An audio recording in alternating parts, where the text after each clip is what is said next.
Okay, today's reading comes from Exodus chapter 17, verses 1 through 7. The whole Israelite community broke camp and set out from the Sin desert to continue the journey as the Lord commanded. They set up their camp at Rephidim, but there was no water for the people to drink. The people argued with Moses and said, "Give us water to drink." Moses said to them, "Why are you arguing with me? Why are you testing the Lord?" But the people were very thirsty for water there, and they complained to Moses, "Why did you bring us out of Egypt to kill us, our children, and our livestock with thirst?" So Moses cried out to the Lord, "What should I do with these people? They are getting ready to stone me." The Lord said to Moses, "Go on ahead of the people and take some of Israel's elders with you. Take in your hand the shepherd's rod that you used to strike the Nile River, and go. I'll be standing there in front of you on the rock of Horeb. Hit the rock, water will come out of it, and the people will be able to drink." Moses did so, and while Israel's elders watched, he called the place Massa and Meribah because the Israelites argued with and tested the Lord, asking, "Is the Lord really with us or not?"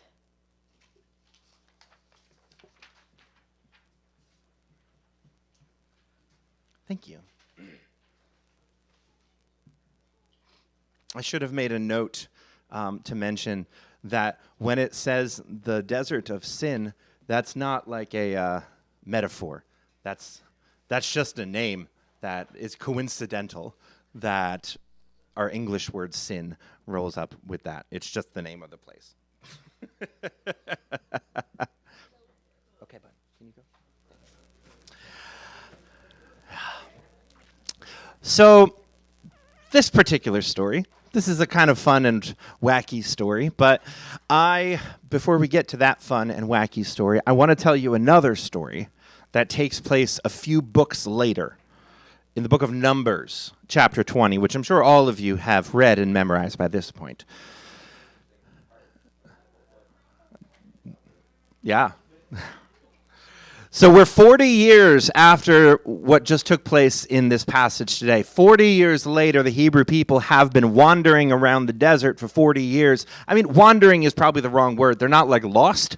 They're just living as nomadic people in the wilderness, as people in the Arabian Peninsula, the Sinai Peninsula do, even to this day. They had escaped Egypt from slavery. They'd been living as nomads in the desert for 40 years. And followed after Moses and his siblings, Aaron and Miriam. Aaron was the priest. He's the one, he's got the stuff in the Ark of the Covenant and all that stuff. His children are the ones that go on to be on all the chief priests for the rest of time. Miriam is the prophet of the three of them. She takes the words of God and gives it to the people in a way that they can understand and accept. She's kind of the secret protagonist of the whole book of Exodus. She doesn't get the credit she deserves. She's the one who's responsible for guiding baby Moses down the river to Pharaoh's daughter so that he could live and be raised and end up being the savior. After they cross the Red Sea and they have this victory over Pharaoh, she writes this worship song on the other side called the Song of the Sea, which is probably the oldest recorded thing in the entire Bible. She's the one on the ground helping the people to connect to God. She doesn't get as much screen time as Moses and Aaron because, patriarchy, but she is really the glue that holds this whole family together, the glue that holds the whole Hebrew people in the desert together. So after 40 years of them being nomads in the desert, we read this passage from Numbers chapter 20. Now, in the first month, the whole Israelite community arrived at the desert of Sin. We're back there again. And they stayed at Kadesh. There Miriam died and was buried, and there was no water for the community, and the people gathered in opposition to Moses and Aaron. It's kind of a stark transition, isn't it? Miriam dies, there's no water. It's the same sentence even. There's not even punctuation there. The ancient rabbis also noticed that stark combination, and they thought to themselves, this must be connected in some way, shape, or form. Miriam dies, the water is gone. So they came up with this beautifully strange story to explain what was happening here. Now, keep in mind, this is what's known as Midrash, which, I mean, you could probably think of it as religious fan fiction. They're stories that we come up with to help illuminate the text.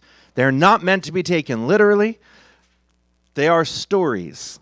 We don't have this concept as much in Christianity, and I wish we did, because there's so much depth that could come out of these sorts of stories. So the rabbis told this story that went like this, that way back in Exodus, in the passage that we read, the people cried out to Moses. They said, we have got no water. What are we going to do? And God told Moses, take your staff and strike this rock. Water will gush out. But in reality, the water came out of that rock, not because Moses was so high and holy, and not because the people really deserved it, but because of Miriam. The water that was the blessing in the desert was because of Miriam, because of her faithfulness, because of her goodness, her righteousness, her connection to God. The entire Israelite people were blessed with water because of Miriam. And so as they moved on from that place, the rock followed them like a loyal puppy. So they'd move from one place to another, and this giant rock filled with holes like pumice would roll along behind them. And then when they landed in a place and decided to stay for a while, it would sink down into the sand. And then anytime somebody from the Hebrew tribes needed water, they would approach Miriam's well, and they would ask it for water, and it would give them water. So no matter where they went, they had water because of this traveling well that came with them, because of a blessing, because of Miriam. Now, some of the later rabbis interpreted that less literally, and they said, well, it wasn't like really a rolling stone that came with them everywhere. That's weird. It was actually this underground lake in the limestone beneath the sands that followed Miriam wherever she went. And anywhere she put down her staff, that's where the water was. And the people could draw it up out of the ground. And no matter where they went, it followed her. She who guided baby Moses through the waters of the Nile wrote the famous Song of the Sea. It was because of her faithfulness that God gave the people the gift of fresh water. So for 40 years, the people wandered the Sinai desert, and along with them, potentially a giant porous boulder like a faithful puppy. And Miriam was the cause of that fresh water. Now, do you have people like that in your life? People who don't get the credit that they deserve, but really are the glue that holds the whole family together, the whole workplace together, the whole neighborhood together. They are the source of living water in whatever context you find yourselves in. You might be that person, actually, in your own family. But I would guess that you have had somebody like that in your life.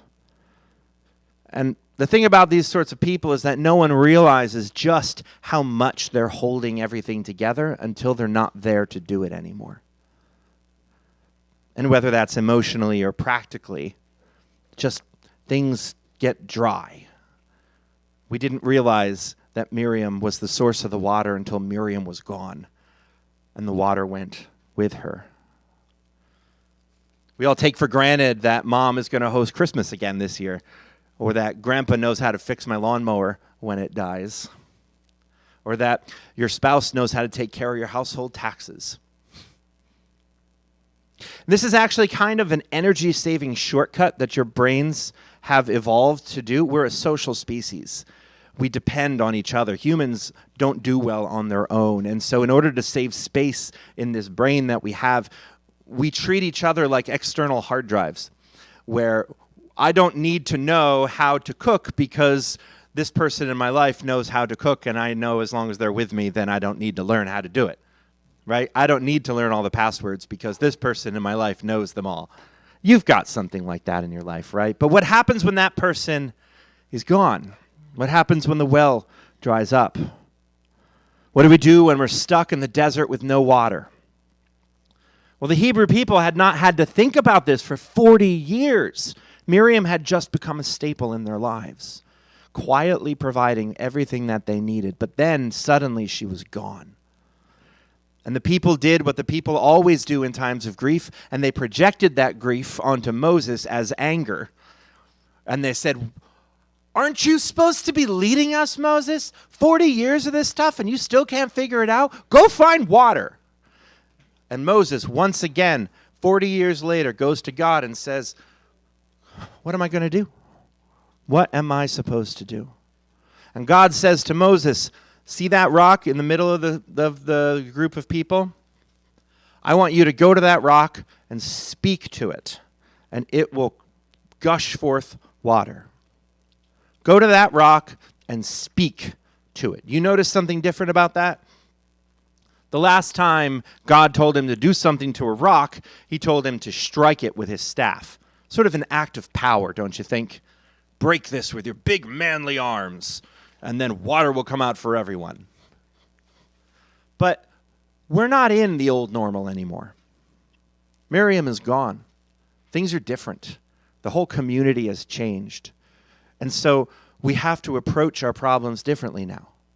We can't just approach them the way we used to, but Moses isn't ready to move on to the new normal. Moses is still stuck in the old normal, thinking he can act in the old ways and still get the same results. So Moses strikes the rock with his staff. It actually takes 2 times for water to come out of it. Because Moses just wasn't ready to move on. He wasn't ready for the new normal. What fell? Oh, that fell. Okay, good. Whew. Edges of chaos. So it's this act of disobedience that makes Moses not eligible to go into the promised land, which on paper seems really harsh. And I've always thought, that's really harsh, God. The guy was faithful to you for all his life. He made one mistake, and you won't let him go into the promised land. But really what's at the heart of this is Moses can't imagine the new normal. Moses is stuck in the old way. He could not imagine a new world without his sister Miriam. And I think this resonates with me and probably with some of you because Americans are really bad at grieving, especially grieving after death. Because most people don't die in homes anymore like they used to, surrounded by family. We die in sanitized hospitals where we don't have to be present for all of the messy details, and then somebody else handles it. We embalm the bodies and we deck them out with makeup so that everyone looks at them and says, oh, it looks like they're just sleeping. We're so denying of death that we fear it, we run away from it. And then even at the services, people will say, oh, don't cry because they're in a better place now. It's okay. Be happy for the time you had with them. We're so quick to move through the grief and get back to the happy. We don't know how to deal with grief. We don't know how to live with grief. We don't know how to give it the space to move and to do its work. Because, friends, grief is simply love that has lost the object of that love. It is love that used to have something to absorb it, and that thing is now gone, and it's reverberating emptily through the room, and you don't know what to do with yourself anymore. So what we need to learn to do instead is to learn how to take that love that no longer has an object, to point it in on ourselves, to find that place within us where that person still lives, to learn how to love that part that they have left in us, and allow that grief to do its work in us. I love the way that the modern Jews handle this, is that when a loved one dies, they try to get the body buried quickly, and then for the next 7 days, they sit Shiva in their room. Shiva means 7. And they stay in their house, and they focus on grief. They let all of the feelings just do whatever they're going to do for 7 days. And the community loves them. They come there and they share stories of the loved one, and they share lots and lots of casseroles so that the family doesn't have to worry about anything for a week, and they can just allow that cleansing fire of grief to move through them. And then after that, every year on the anniversary of that person's death, they light a candle. a special candle in their honor, and they take time out of their day to remember that person. Every year on the anniversary of their death, they share stories of that person. They remember the ways that that person is still alive in them, the memories they have, the ways that they've changed them. And in this way, they keep their departed loved ones close, recognizing the ways that they still exist within the living, finding strength to move on into the ever-changing new normal. I like that. And I wish that we honored our loved ones like that, instead of just being so scared of grief that we need to move quickly through it and back into happiness. So I hope that you'll indulge me here for a few moments. Take some time before communion to do just that. I want you to think of somebody who has been a Miriam-like figure for you, for your family, for your neighborhood, for your workplace, wherever it is that you gather. Somebody who has been the connective tissue between everyone. Somebody who has been the source of living water. Somebody for whom, when they were gone, suddenly everything went dry. And you had to learn how to live into a new normal. And I want you to share something about that person, somebody whose life and legacy we can honor today. And as we do, I'd like to adapt a recent ritual which has entered into Jewish Passover Seder meals over the last 35 years. Typically, they leave out a chalice of wine for Elijah, but over the past 30-some years, people have started leaving out another cup for Miriam and filling that cup with water and taking time during that Passover meal to remember those people who have been the source of living water for us in our communities. So as we share these people, their names, their legacy, I'm going to add a little bit of water to this cup. So would anybody like to share from where you are? For Richard will. Maybe I can even come there. I haven't used the mic or anything in, I don't know, years, I guess. There you go. Thank you.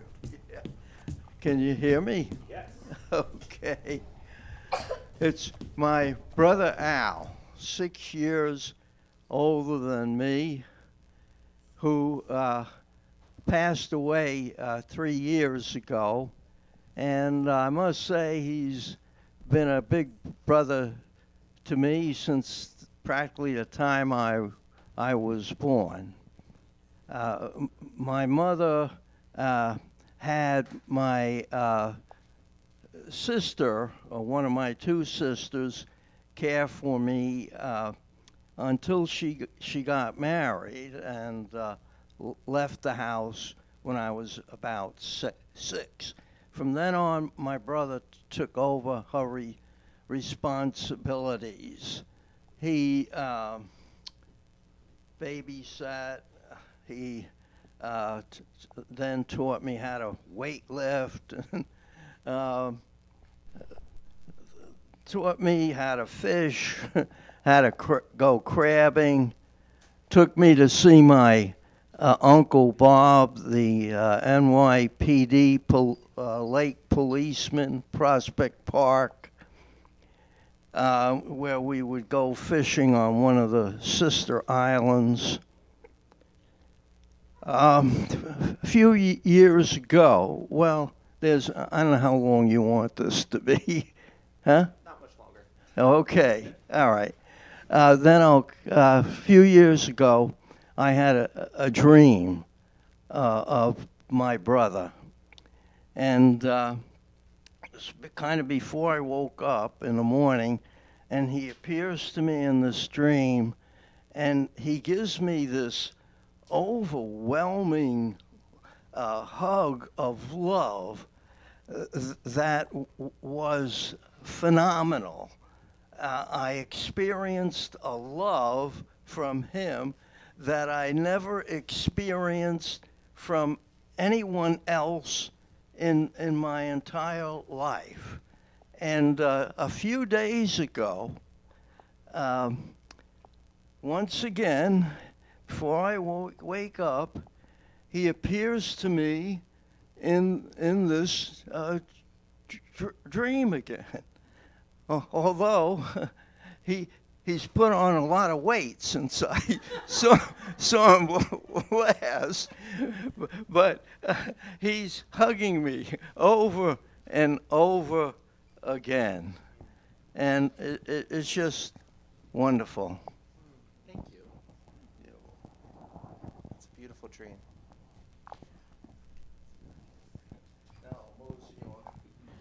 I may have to get up and come back. We'll see.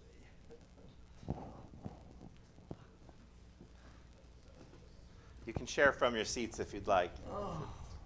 Just speak up.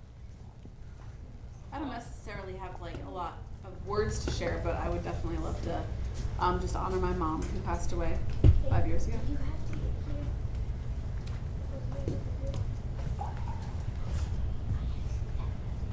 I want to honor Austin Spence. He was a student in Pottstown. Unfortunately, sadly, took his own life, whether intentional or unintentional. There's still questions. When I stood at his memorial service, at his funeral, and I looked at the line of students stretching back from the parlor all the way back through the parking lot down into the next street, I couldn't help but think that he had made a hideous mistake and did not realize how many people absolutely loved him dearly. And many of us, we're not over it. We're not done. It's never done.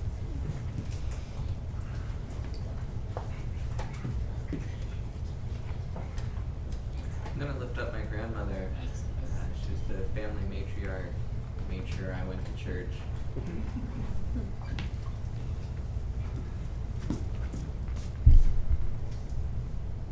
My Aunt Carol. She's the reason I have an imagination, and in spite of me being an adult when she passed away, having grandkids and obviously its own kids, she unapologetically told everyone I was her favorite.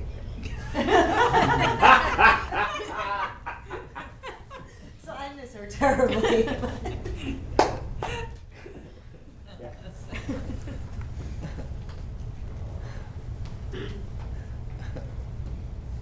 My mom, she was the glue in our family. And a very strong woman.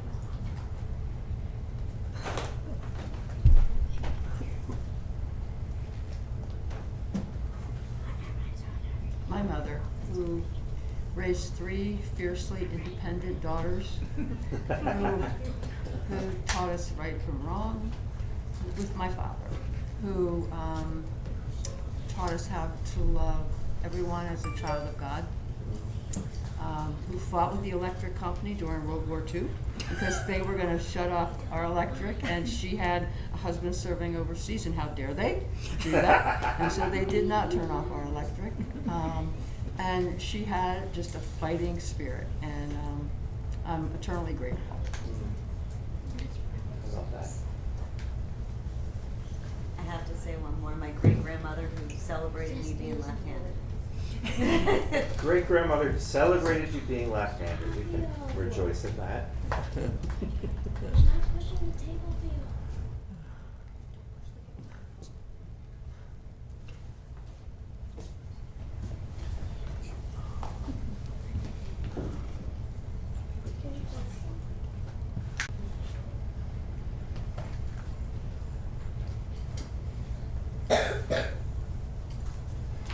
Last call.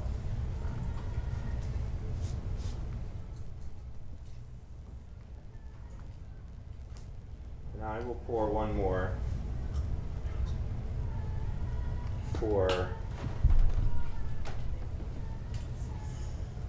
I will pour the final one for my dear friend Regina, who was the office manager at Community UCC, my first church.